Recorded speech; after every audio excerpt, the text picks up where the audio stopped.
back at it again with another reaction video, yo. If you're not a part of the camp, fam, make sure to hit that man like and subscribe button. If you like the video, hit the like button. It's going out to a ton of you. Today, we are reacting to could the U.S. defend from an invasion of Homeland, you guys.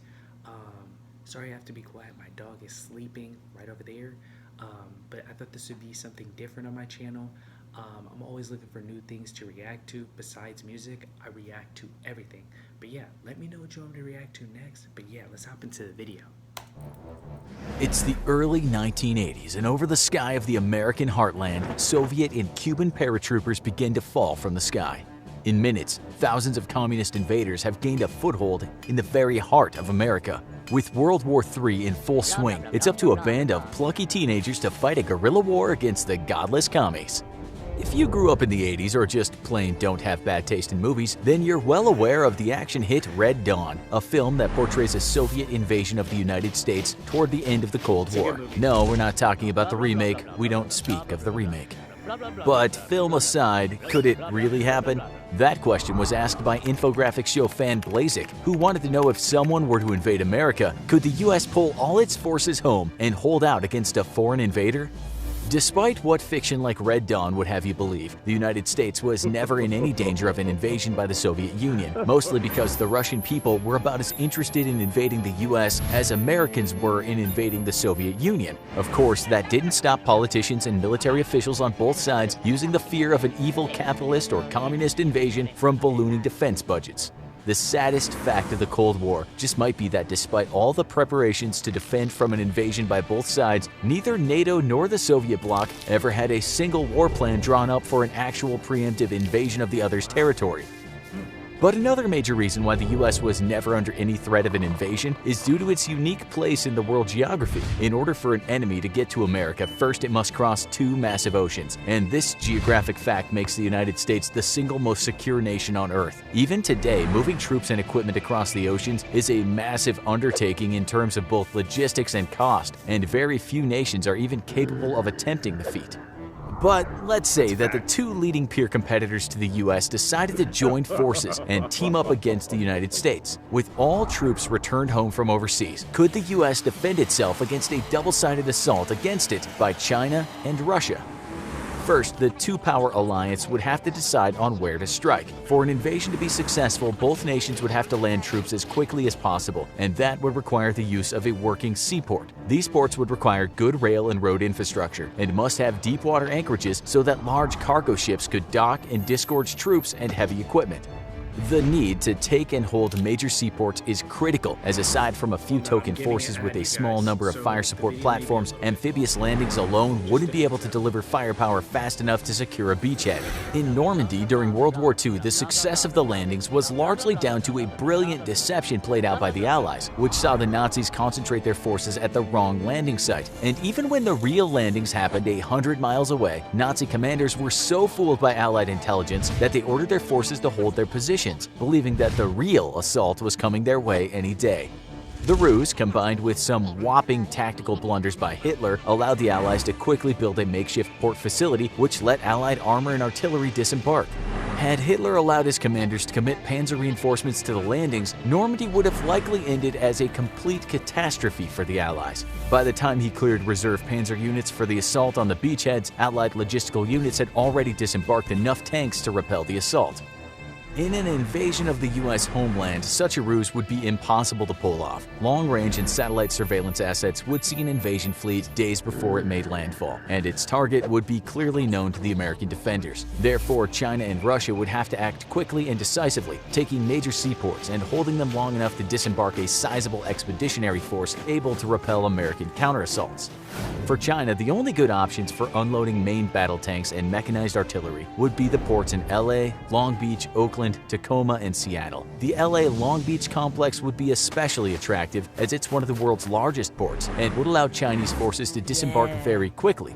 Unfortunately, was these port thinking, facilities yeah. are also very close to several American everybody air and knows naval about bases, Homeland. making them LA. easily defended. The Seattle and Tacoma ports, however, are far more vulnerable, as only 5 major American bases are near these facilities. Landing in Washington, though, would mean Facts. Chinese forces would have to fight south and into California through easily defended and very mountainous terrain, a tactical nightmare for any Chinese commander. That's true. Russian invaders would face an even less enviable job. The American East Coast is home to far more numerous large port facilities, giving the Russian invasion force a greater number of targets to pick from. Unfortunately, the American East Coast is also the most heavily defended, with several dozen major military installations spread out from north to south. The East Coast is also home to America's largest military shipyards, which would be so heavily protected it would be suicidal to attempt a landing there's or assault crap against tons them. of military Russia's best bet would be to attempt a landing in Mobile, Alabama or Houston, Texas. This, however, would mean Russian forces would have to spend more time out at sea and move into the Gulf of Mexico, where they would be surrounded on all sides but the south by major American air I can see bases. that. For both our challengers, the Getting into- tactical picture is not looking very good, as the United States simply has no viable landing sites for a major expeditionary force that couldn't be easily defended. China and Russia could opt to coerce or bribe Mexico or Canada into allowing them to land at their facilities and launch an invasion into the US itself. This would be by far the best strategic option for the invasion forces, but in response to the agreement between either nation and the Sino-Russian alliance, the United States would immediately begin a large-scale bombing campaign against port facilities in Canada or Mexico, with every viable port being within easy reach of American bombers. Even before the invasion force crossed the ocean, they would be sailing for ports that have been turned into rubble.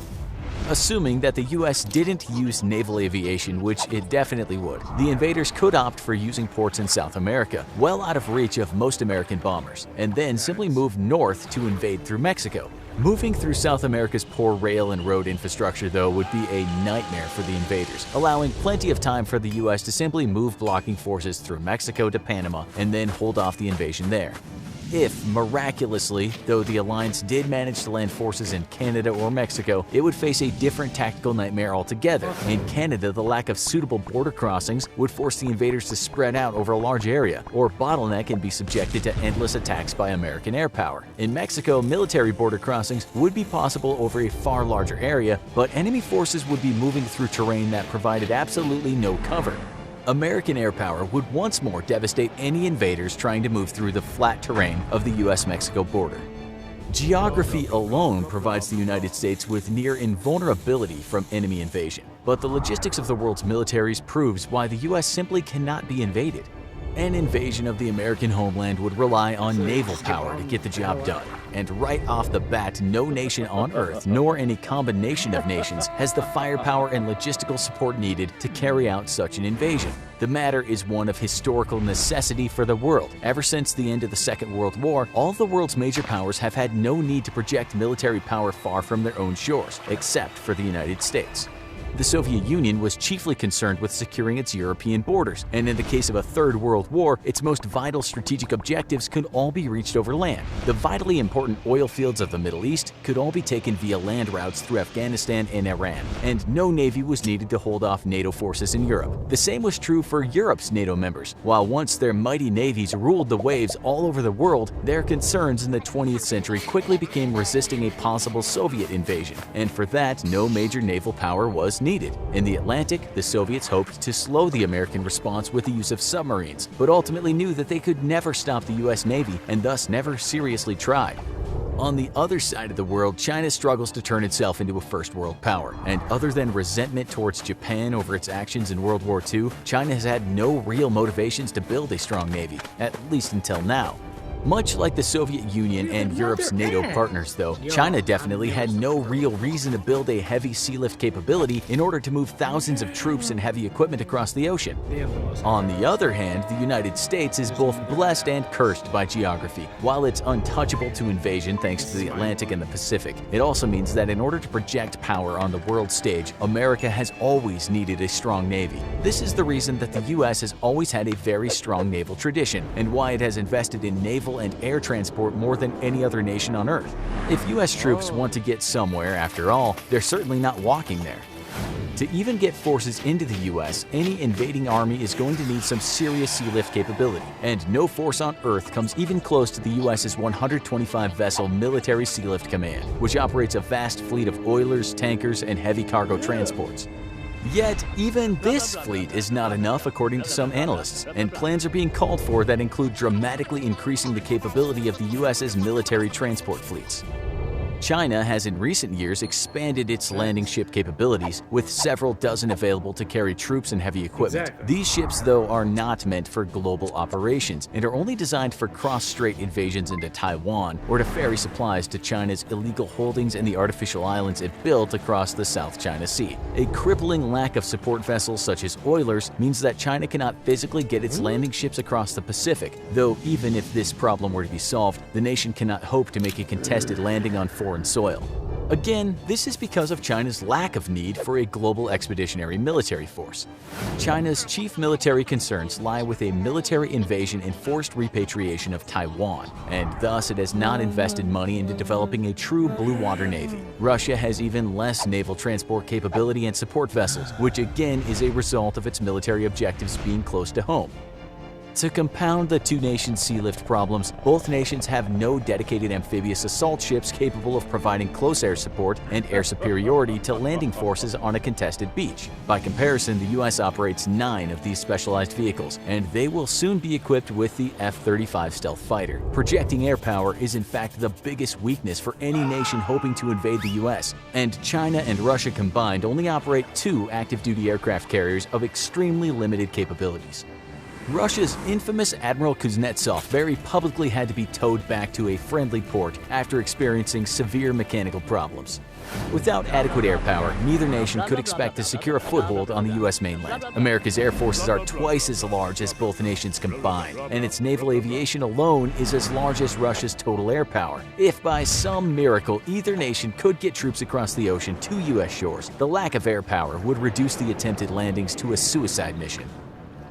In the end, not only could the US protect from an invasion of the homeland, but it is currently and for the foreseeable future completely invulnerable to military invasion. Luckily, the US, China, and Russia have no desire to fight each other, and there exists no real reason to.